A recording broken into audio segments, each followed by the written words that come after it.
Okay, now we're going to be looking at the economics of slavery.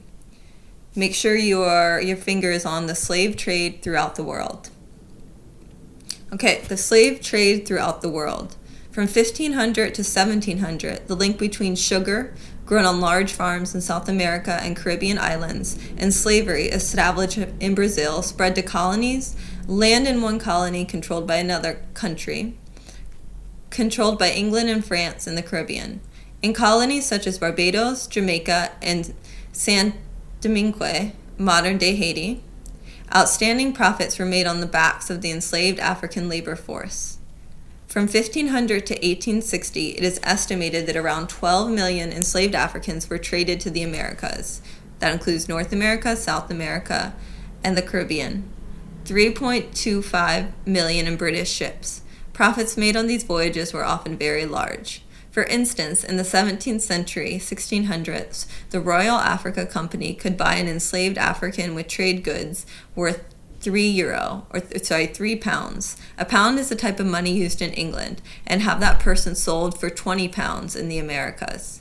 The Royal Africa Company was able to make an average profit of 38% per voyage in the 1680s. Conditions were terrible for enslaved Africans on these sugar plantations.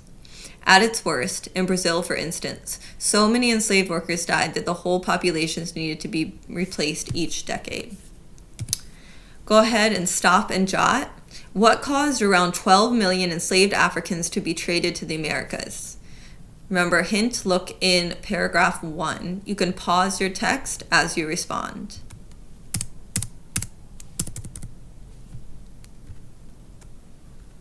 Okay, now we're moving on to slavery in America. Only wealthier planters could afford to buy slaves. The great majority of white Southerners did not own slaves. Why then did the South remain so loyal to slavery? Part of the answer to that question lies in the growth of the Southern economy after the invention of the cotton gin in 1793. The cotton gin made cotton a hugely profitable cash crop in the South. In 1790, the South produced just 3,000 bales of cotton. By the 1850s, production had soared to more than 4 million bales a year. Cotton brought new wealth to the South. Robert Fogel, a historian who has studied the economics of slavery, wrote, "If we treat the North and South as separate nations, the South would stand as the fourth most prosperous nation of the world in 1860. More prosperous than France, Germany, Denmark, or any of the countries in Europe except England. Whether they owned slaves or not, white Southerners understood that their economy depended on cotton. They also knew that the cotton planters depended on slave labor to grow their profitable crop.